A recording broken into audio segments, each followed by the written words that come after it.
मी कुणालाही समर्थन देणार नाही हे लिहून देतो, तसंच शिवसेनेनं सुद्धा लिखित स्वरूपात द्यावं असं वक्तव्य शरद पवार यांनी पत्रकार परिषदेमध्ये केलंय।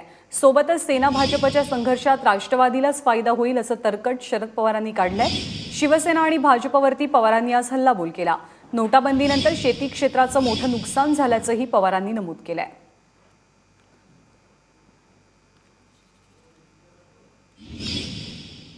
आप किया कि आप बीजेपी को सपोर्ट नहीं करेंगे अगर शिवसेना अपना समर्थन निकाल लेती है, लेकिन उद्धव को इस बात की आशंका है, शंका है कि वो ये कह रहे हैं आपका कोई भरोसा नहीं। उनका भरोसा नहीं, मुझे कोई उनकी सर्टिफिकेट की जरूरत नहीं है, मगर वो जो कहते हैं कि हम समर्थन वापस लेने वाले हैं, मैं अभी आप प्रेस कॉन्फ्रेंस के माध्यम से अभी लिखित स्वरूप में हमारे पार्टी की तरफ से उनको देने के लिए ये तैयार है कि हम समर्थन नहीं देंगे, और ये इसकी कॉपी हम गवर्नर साहब को भी भेजने के लिए तैयार है।